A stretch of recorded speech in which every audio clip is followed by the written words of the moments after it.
James and Emily had always seemed like the couple others admired, steadfast, happy, and deeply connected. After 6 years of marriage, their life in a peaceful suburban neighborhood felt like something out of a dream. Weekends were filled with backyard cookouts, lazy evenings curled up with movies, and shared visions of a long, secure future together. James worked as a civil engineer, meticulously balancing blueprints and tight project deadlines. Emily, meanwhile, thrived in her role as a marketing coordinator at a mid-level tech firm, where her creative talents had space to flourish. Their daily routine ran like clockwork, and their relationship was built on trust and mutual respect. But slowly, without much notice, small cracks began to appear. It began when Emily's company underwent a significant merger. With it came a new leadership structure and a slew of high-pressure initiatives. She was assigned to a new project team led by Daniel Hartman, a confident, magnetic manager who had transferred from an international branch. Daniel had a way of commanding attention. He was outgoing, spontaneous, and emotionally open in ways James rarely was. He complimented Emily during meetings, lingered at her desk after work, and frequently invited her to after-hours gatherings with the team. At first, James was nothing but encouraging.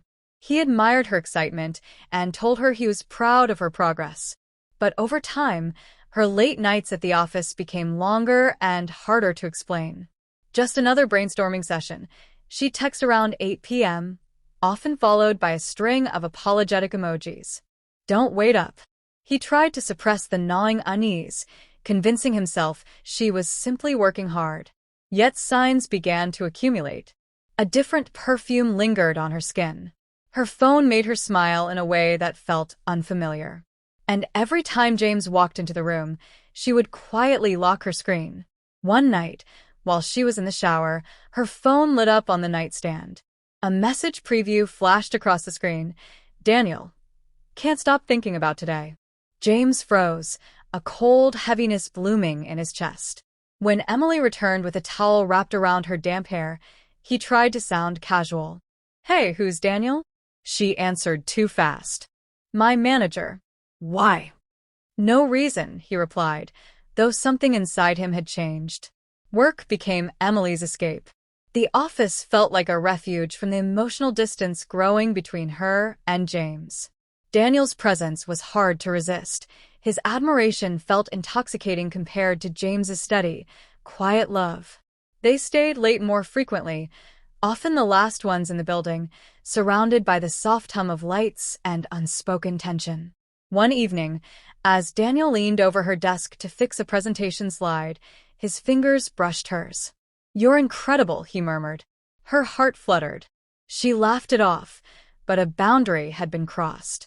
When Daniel asked her to join him for a client dinner, she told James it was work-related and non-optional.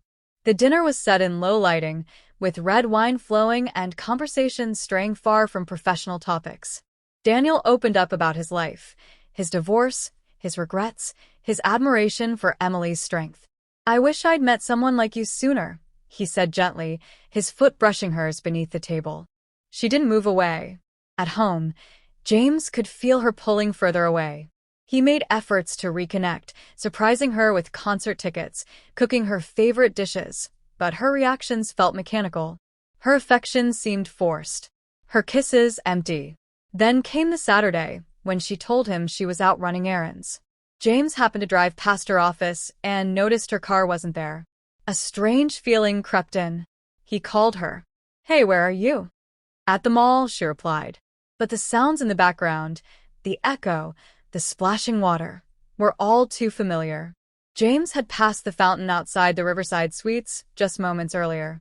His heart sank. Following instinct, he parked near the hotel. Her car was there.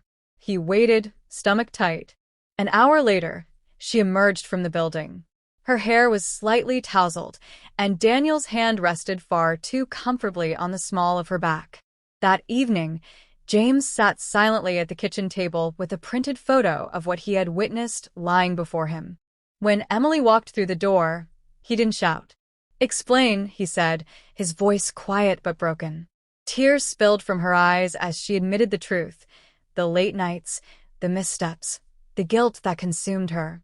"I still love you," she cried. It didn't mean anything. But some wounds cut too deep to be healed by love alone. The following morning, James packed his belongings and moved into a small apartment where the silence felt heavier than any argument ever could. Emily tried to mend what was broken. She came to his door with tearful apologies and vows to change.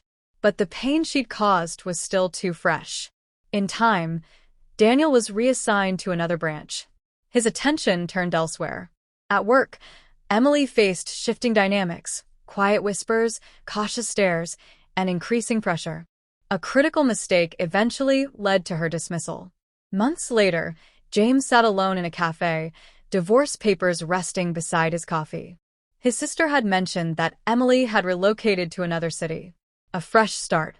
He wondered if she ever thought about what had been lost, if she regretted the choices that destroyed everything they'd built. Outside, rain streaked down the windows, softening the world into shades of gray. What they once had, strong, certain, and real, had vanished.